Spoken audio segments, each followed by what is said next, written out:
violence and other kind of violence. Guess what? I could be at work, at school, in my car, I can still get shot by the police, but I can get shot anywhere. So it is what it is.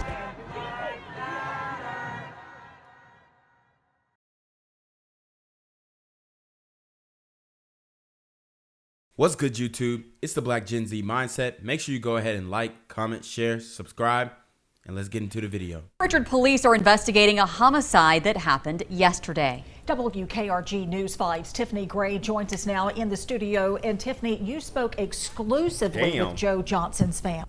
Damn, Tiffany, tough, boy. Sheesh. Yes, Roseanne, such a tragic story, and the family say it's all still unbelievable. It felt like I was dreaming. It still feels like a dream. It don't feel real. Family of 24-year-old Joe Johnson reflects on when they heard the news. So, you know, we got Joe Johnson, and he looks like a block star, you know what I mean? He looked like he was having it, doing his thing, you know, maybe busting down some packs, whatever. That he was shot multiple times and killed this past Sunday. He was a good person. He was a giver. He don't care who you is. He was gonna help you. He did for his kids. Like, he was an outstanding. So we talk about, you know, the way we dressing, and I'm not mad at the collared shirt. It's pretty clean. It looks like it got a Burberry interior. So he got the Burberry fit on. You know, he got that watch that he loved. Whether it's real or fake, who knows? But he got the Burberry belt, but it's not buckled up. Guys, you know, and I'm not trying to clown him or anything, but he's got a belt on, but it's not buckled up. Why do you think that is? And as you guys can see, the money is falling all out his pockets. You know, I'm actually rocking with the fit. But the reason he got the belt unbuckled is so that he can bust slack. Okay? Which, it is what it is. But we got to, that's where it starts, man. It's the little things, bro. It's the little things, in my opinion. And obviously, we don't know what happened in this situation, but to me, it sounds like maybe these dudes tried to rob him. They was jealous of him or something. I don't know, but I mean, it's crazy out here. And daddy. He was a good boy.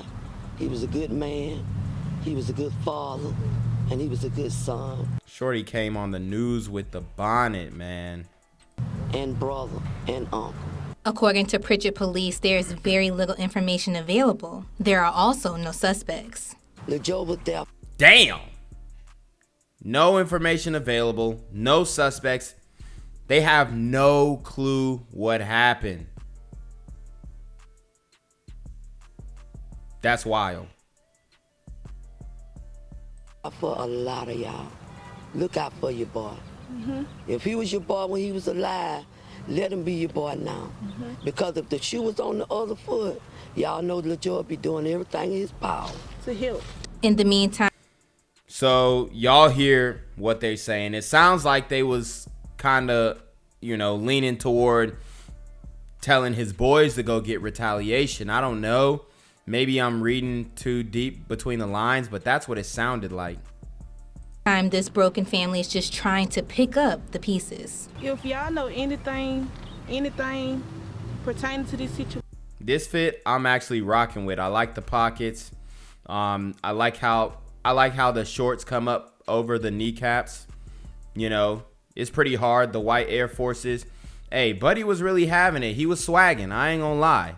But as you can see, his shirt is another black man shooting a gun. So, damn. I mean, it's just like, it's like you could tell that he was living that life. I'm not even trying to judge him because, you know, he was probably a hard dude.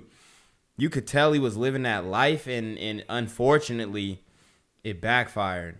Please reach out and let us know. Like, any small thing can help. Please. Anything can help.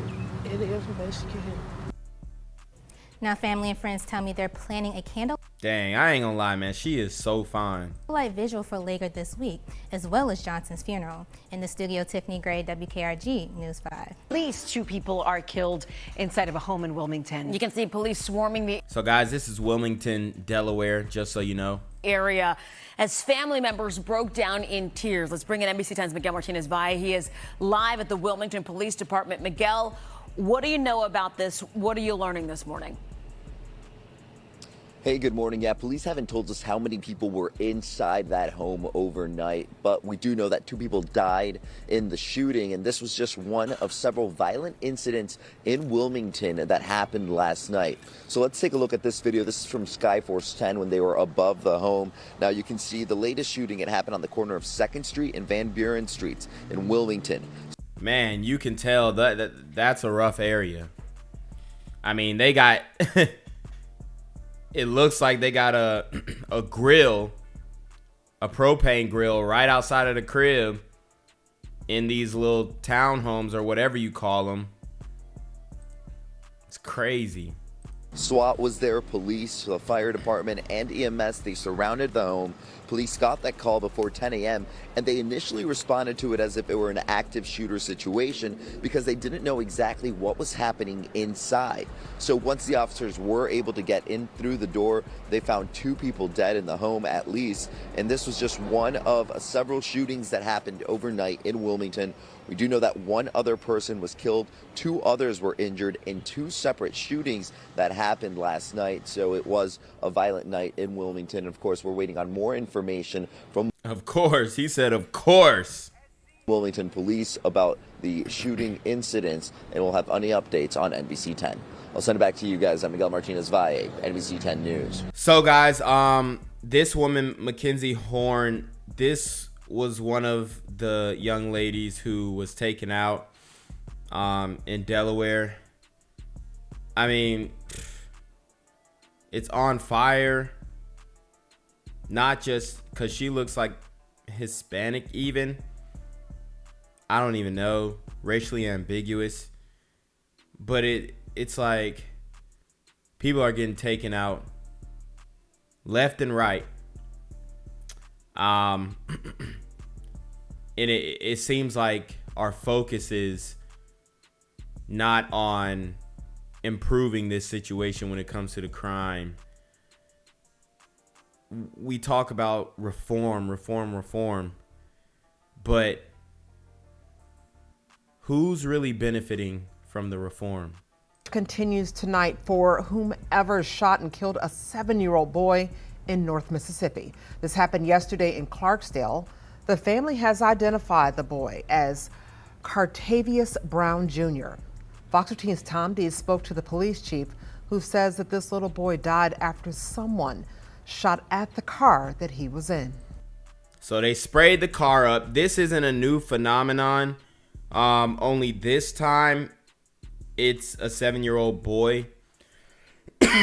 You know, I've done stories on different casualties of this gun violence, or, you know, these brothers running down on folks, and it's wild. Okay, it's wild because it's continuous. It keeps on happening. It feels like the same scenario is happening in different parts of the country at different times with different victims. It's the same exact scenario. According to the police chief, investigators believe that the car that Cartavius Brown Jr. was riding in was intentionally targeted. Don't necessarily know whether the adult male was the target or just the vehicle was the target. He sounded like he got shot before or something. But both the child and the adult were in the vehicle that was shot. According to Chief Robbie Lindley, the car was here at Crossroads Liquor and Laundry Center when someone shot at it. When my officers arrived in the area, they did find evidence that she... Hold on. Liquor and laundry? Liquor and laundry. Get some liquor while you wait for your laundry. It's not a bad business model. According to Chief Robbie Lindley, the car was here at Crossroads Liquor and Laundry Center when someone shot at it. When my officers arrived in the area, they did find evidence that the shooting had occurred, but they didn't locate any victims there at the scene. Shortly thereafter, we were notified by the hospital that there were 2 victims, gunshot victims at the hospital. Officers were actually already at the hospital from a prior shooting that we had had in town, and we learned that one of the victims was the 7-year-old child that was shot and killed, and there was another 28-year-old male victim that was shot but did not die from his injuries. Dang, my guy sound like he done been through the trenches though, for real. A family member shared this video of family gathered at the hospital after the shooting. Cartavius Brown Jr. went to Clarksdale Collegiate Charter School. Damn. Dang, they took out Cartavius, bruh. I mean, how many of y'all got a family member who look just like Lil Cartavius? And apparently, it was targeted. His pops might have been in some stuff. He might have been involved in some things. I don't know. But these dudes don't care anymore. They're on demon time. They don't care if women, kids. They want everybody or anybody they can get. The school's director didn't want to go on camera, but tells me they will have grief counselors here on multiple levels, including counselors and pastors from local churches. They also tell me they will have counselors in the 7-year-old's home room. Chief Lindley shared with me the gravity of losing a child. I mean, now his classmates have to get counseling. This is how strong of an effect these shootings have. Now his classmates have to get counseling because they're going to be asking the teacher, where is Cartavius? In such a way in the community. Yeah, well, anytime we have any type of crime that occurs against a child, because a child is just an innocent person. They're just there to live life. And anytime anything happens to a child, it's definitely out of the ordinary. In Clarksdale, Tom Dees, Fox 13 News. So guys, we talk about solutions, and the sentencingproject.org just put out a publication. They call it The Color of Justice, Racial and Ethnic Disparity in State Prisons.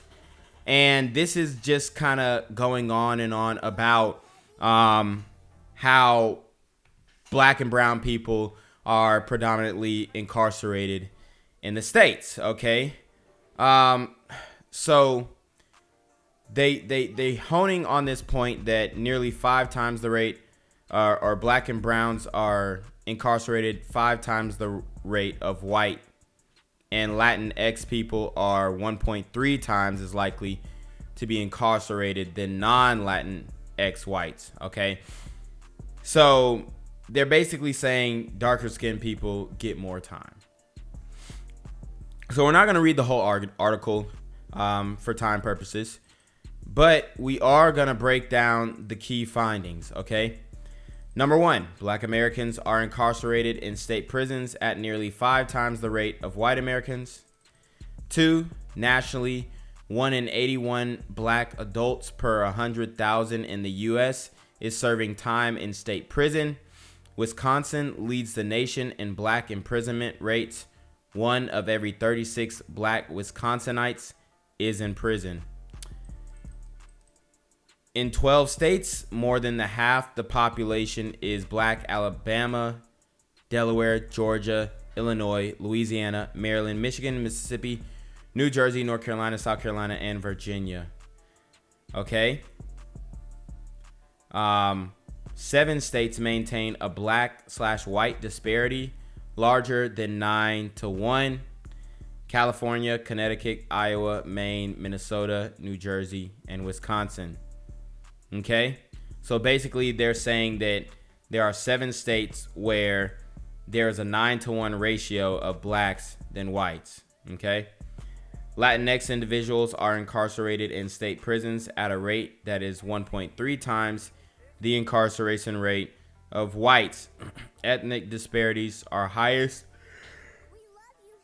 in Massachusetts, which reports an ethnic differential of 4:1. Yeah. Okay. So it's pretty. They're saying some pretty shocking things. Okay. And at first glance, you would be like, wow, there must be a problem with the system. Okay. And there might be. But when you look at these numbers deeper, the numbers start to tell a different story. Okay. So let's look at their recommendations before I pull up this chart. And we're gonna look at these numbers and break it down. So the recommendations to solve this disparity: eliminate mandatory sentences for all crimes.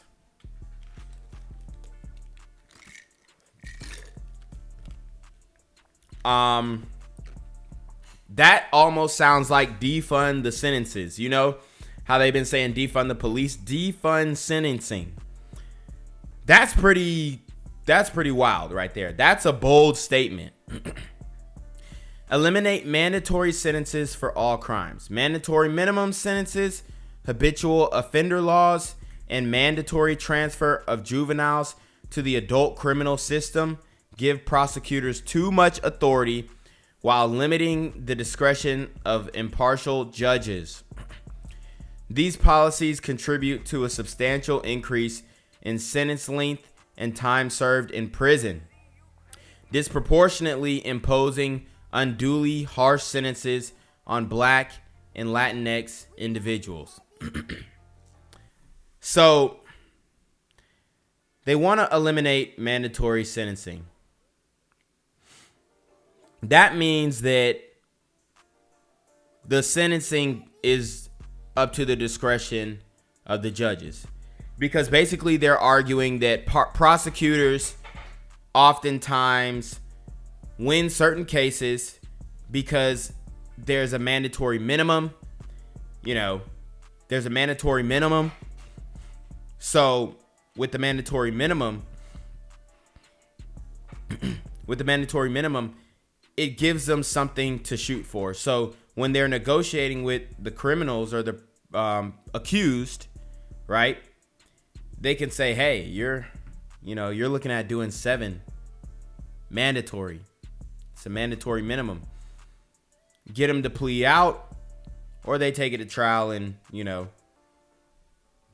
see what their fate is, okay? But my thing is, if you eliminate the mandatory minimums, then when people are arrested for these crimes, that basically says that they can fight for less time. I think some, especially the violent crimes, should definitely have mandatory minimums. I'm not, if it's a victimless crime is what they would say. Depends on, because I don't really think there is really a victimless crime. But there are some crimes or some laws that, I could do without, okay? So I'm not fully for, every law on the books is right, okay? That's not my state of mind. But when I look at this, eliminate mandatory sentences, this to me sounds like, minimizing the terms for people doing horrendous things like murder, shootings, aggravated assaults, and all other intrusive crimes. 2, require prospective and retroactive racial impact statements for all criminal statutes. All right. The Sentencing Project urges states to adopt forecasting estimates that will calculate the impact of proposed crime legislation on different populations in order to minimize or eliminate the racially disparate impacts of certain laws and policies. Several states have passed racial impact statement laws to undo the racial and ethnic disparity resulting from decades of tough on crime policies. However, states should also repeal existing racially biased laws and policies. The impact of racial impact laws will be modest at best if they remain only forward-looking. Okay, so that sounded like a whole bunch of nothing. I'm not gonna lie. Racial impact laws, like, how can you prove a mandatory sentence is racist? Okay. Decriminalize low-level drug offenses.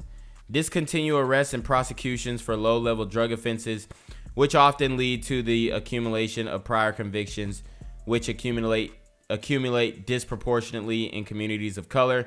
These convictions generally drive further and deeper involvement in the criminal legal system. I'm not mad at that, because I'm more of like the libertarian mindset. So I'm not mad at that. And I agree to a certain extent. There are dudes who are locked up who shouldn't be locked up for nonviolent offenses, right? But you know, you start going and tweaking with these laws. It's really experimental for a certain amount of time. So now what I'm going to do, guys, is I'm going to pull up this chart, and I'm just going to bring this chart to the screen because this is in Excel. I made it nice and easy for you guys to read. And it is basically most crimes summed up on this chart. So we're going to go down and look at the percentages of the crimes and the disparity in the amount of, or the amount of disparity in the different races and how these crimes occur. Okay.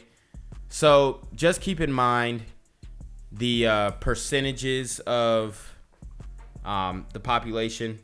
So let me just pull that up. All right, guys. So we're looking at it right here from the census. White people, 76%. African Americans, 13.4%. American Indian, 1.3%. Asian, 5.9%. Okay. And it doesn't look like they have Hispanics and Latinos in this chart, unfortunately. But we can work with this. But in the census, it says 18.5% Hispanic and Latino. Okay, so anyways, when you look at these crimes, murder and non-negligent manslaughter, African Americans are at 51%. Unfortunately, they don't have the sex crimes on here. Robbery, 53%. White people are winning in aggravated assaults. Okay. Burglary, they're winning as well. All right. I just want to show you this chart. We can reference this chart because I like to look at the numbers. Okay. Even though we do multiple different cases, the numbers are extremely important. Breaking it down. Obviously, white people are going to commit more crimes in all. As you can see, all offenses, they commit about 10,000 of, or my bad. Let's see, 10 million of the offenses. I'm sorry, that was the all races. They commit 7 million of the offenses. blacks, 2.6 million. Okay. So they're beating us in crime.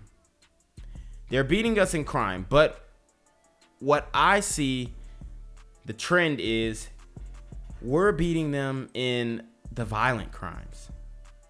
It appears. Okay. We're beating them in the violent crimes. Okay. So you can always reference this chart. I might create a link to it. But, I mean, it's very interesting when you look at the numbers. Let's see. Drug abuse offenses. White people are also beating us. So, I don't know. We would have to look at these claims deeper that this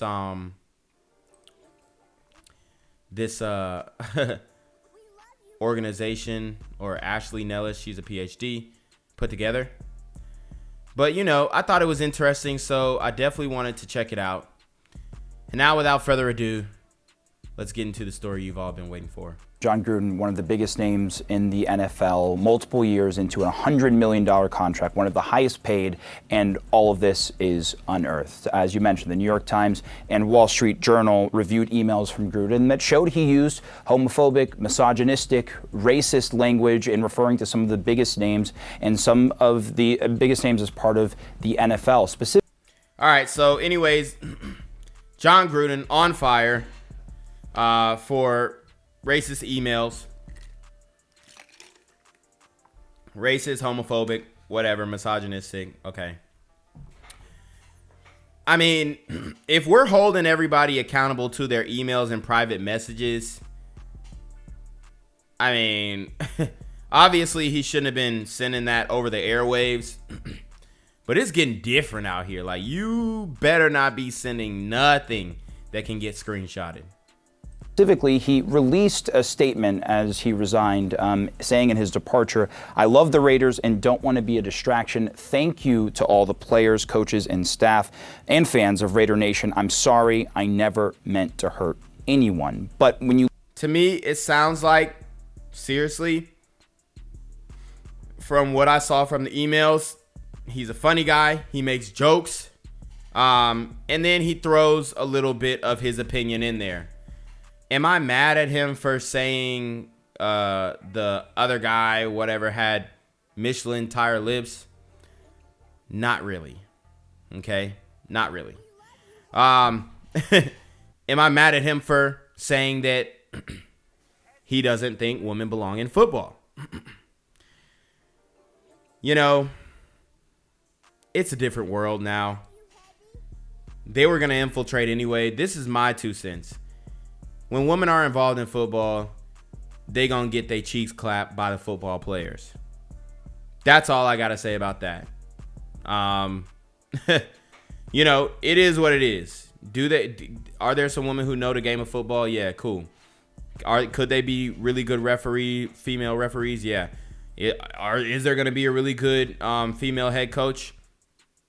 I don't know.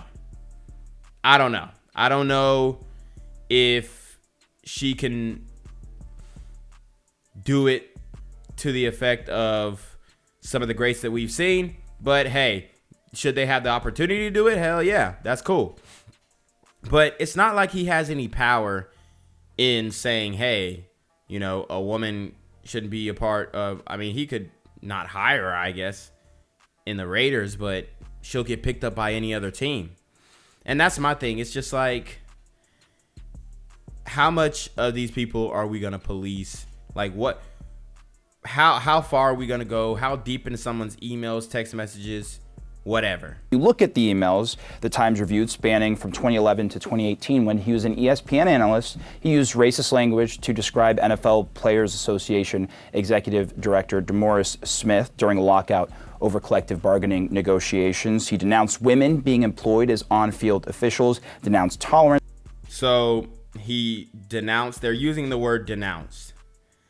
I need to see specific emails, what they're saying. You know, honestly, people making a huge deal about this. Look, I'm not even mad that he resigned. I'm not mad that people are putting pressure on him and the stuff like that. It is what it is. This is the times we living in. But am I mad that he has these opinions? Nah, bruh. I'm really not, because at the end of the day, look, like I said, if women are involved in football, they finna get their cheese claps by the football players. There's no way you're convincing me otherwise. For players protesting during the national anthem. The Times reporting also shows Gruden criticized a team drafting an openly gay player in 2014. And so they're talking about Michael Sams. I mean, look, bruh. This is... In real life, people speak candidly. Obviously, he shouldn't have been sending it through email that... I don't know how they got hacked. Maybe it was a company email, but...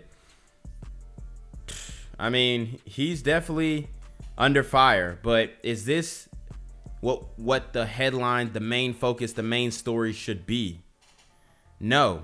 The main story should be highlighting guys like Cartavius, who was clapped up, shot up in their car, 7 years old. But this is what people want to hear. The racist is racist this, racist that. I mean, the NFL is damn near all black. Jon Gruden been coaching for God knows how long. Does he hate his players? I doubt it. I really do.